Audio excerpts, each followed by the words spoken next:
Roland LaPlante, who is joining us from Afilias. Afilias is one of these registries that we've heard about. And so they've been managing these kinds of internet questions, these kind of back-end services for a number of years now. In fact, as we mentioned, one of when the domains, new top-level domains were added that Paul was talking about, I know .info is one of the most successful ones that's been added in recent years, and that's actually, I understand, been managed by Afilias. So coming from that background, Roland is going to be able to talk to us about really some of these technical questions, these security questions that have come up, and what are some of these benefits. So Bill mentioned that his IT department at Deloitte is getting excited when they think about, these new security capabilities. What does that mean? What are they getting excited about, Roland? Well, first of all, hello, David. It's great to see you here, and it's great to join the panel here. This truly is a historic time on the internet, I think, as some of the other panelists have mentioned.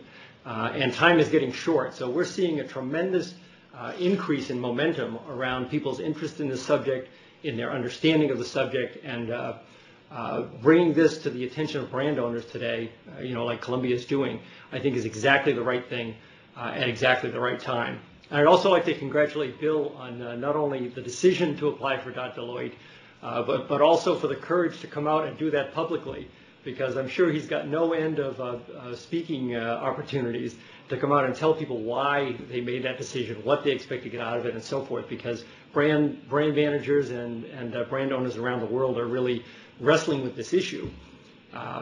Deloitte joins Cannon and Hitachi now as significant major brands that have now announced, and I think that momentum is going to build over the coming months.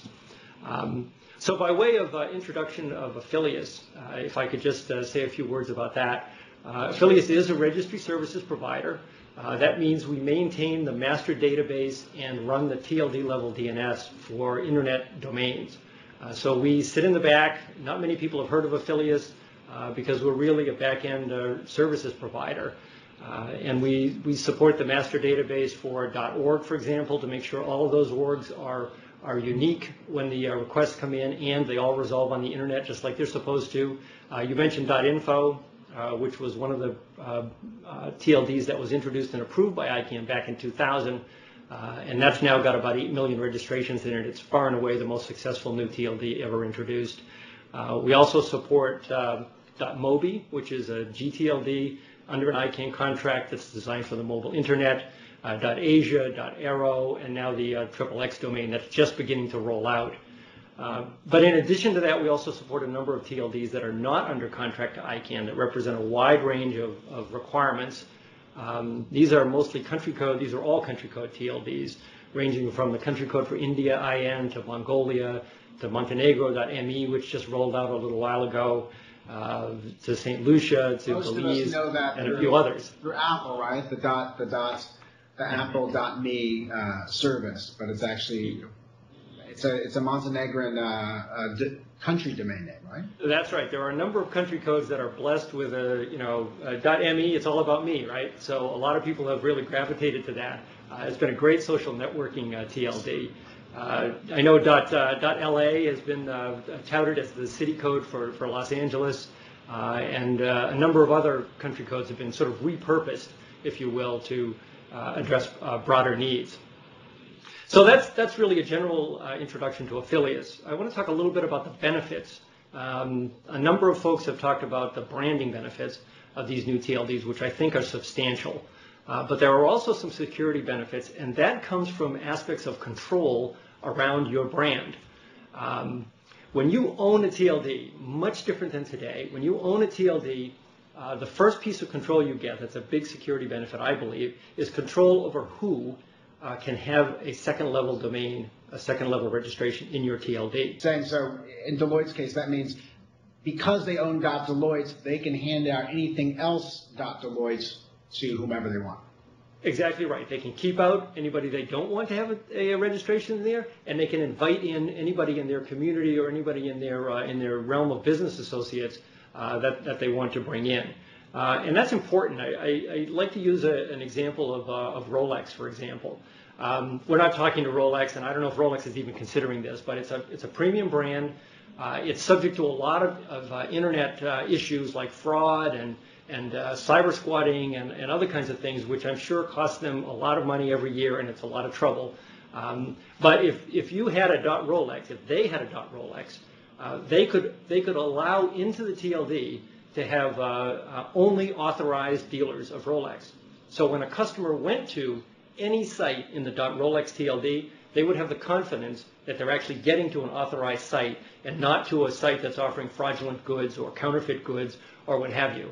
And it's a huge issue on the internet with not only premium watches, but all kinds of premium goods are being counterfeited on the internet. And really the only way, or one great way to solve this significant problem is to get your own TLD and just have your dealers. You can even require your dealers to use a .Rolex address instead of whatever they're using now. I mean, probably keep that one going, but in addition to that, have one that is the authorized site for their Rolex sales. The authenticated, any name for it to be authenticated in that case for Rolex would have to end with .Rolex, and once you've gotten all your resellers to switch to that, you start educating the market so consumers know that as well. That's exactly right, David. They know who their authorized retailers are. They have an agreement already with those folks. There are strictures and requirements and so forth and so on in those agreements that have all been spelled out and have stood the test of time.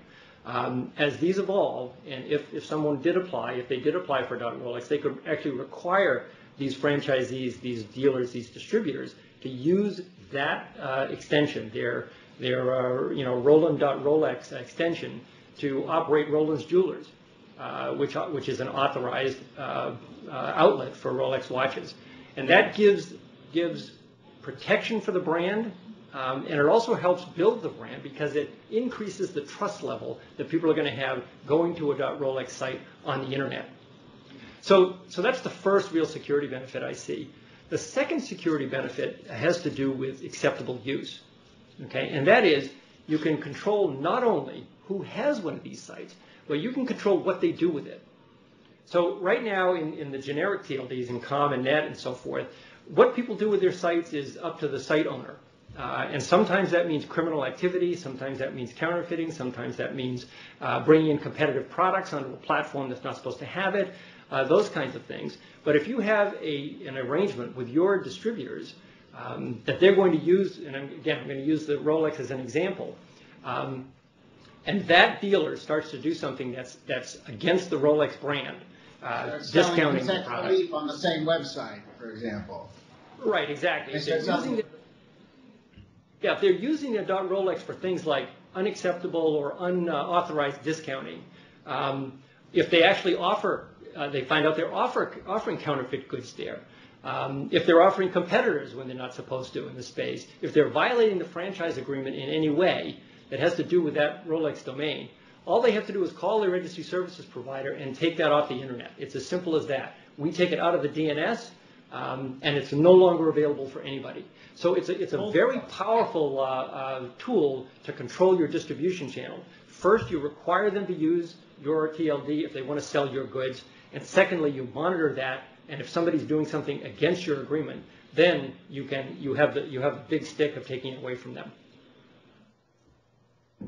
So if a brand is going to go down this route, they've decided, they've evaluated the risks, the benefits, they have a strategy in mind, they think it aligns with their business plans, or they see some new opportunities, or perhaps they're doing it a little bit defensively, they're not sure exactly what they're going to do once they have the top-level domain, but they think it's an important investment at this stage to have those opportunities moving forward, to avoid sort of the opportunity cost, if you will. Whatever the reason is, that they're moving forward, what is it? Can you tell us a little more about what are their expectations, what are the requirements now from ICANN that they're going to have to take on in this role of being their own registry? What do I have to learn? Is my IT department going to do this? Well, that's a good question, because that gets into how are they going to get their application done in a way that ICANN is going to find acceptable. And when you look at the actual application, it is 50 questions. Some of the questions are pretty simple, like state the name of your company, and some of them are very complex. Of those 50 questions, keep in mind that ICANN's mission is to preserve the security and stability of the DNS. That's what they're really there for. And as they go through this new TLD evaluation process, they're going to be looking to make sure that any new TLD operator that comes in has the systems, has the expertise, has the experience, and so forth to avoid jeopardizing in any way the security and stability of the DNS. That's why out of those 50 questions, 22 of them are totally dedicated to technical issues, okay? And they want deep answers on these. So if you look at questions 23 through 44 in the applicant guidebook, those are all primarily about technical issues. So for example, question number 24 talks about the SRS, the shared registry system. It wants you to tell in less than 5 pages all of the aspects of the SRS, of the shared registry system, how it works, what it's going to do. Number 25, EPP, the Extensible Provisioning Protocol that Afilias actually pioneered in the launch of .info. This is a very flexible protocol that allows registries to accept new data and process new data and so forth.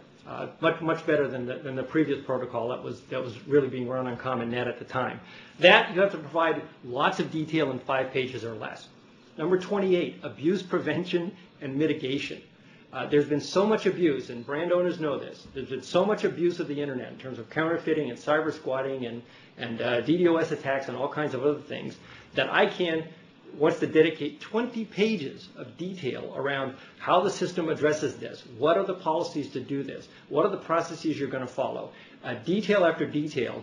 I mean, the question itself is almost a full page. So there's a lot of detail around it. Number 32, the architecture of your system. Lay out the architecture. This is not going to be published publicly, but they want you to lay out the architecture of your registry system in its entirety so that their technical experts, ICANN's independent evaluators, their technical experts, can go over this with a fine-tooth comb and make sure every key aspect that addresses security and stability is being addressed. 34, geographic diversity.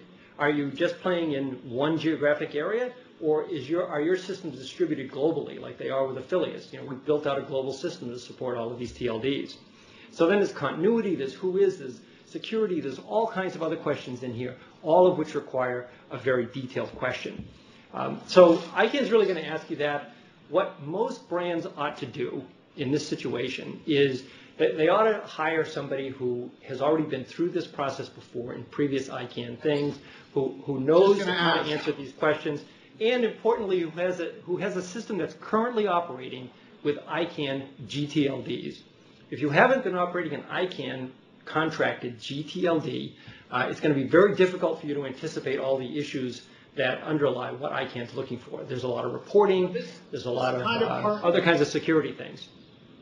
Roland, this kind of partner, so I'm the Rolex, or I'm a Nike, or I'm Deloitte, and obviously, these are not the issues that even my very sharp IT department they've simply never faced. So I'm looking for this partner, the kind you're talking about.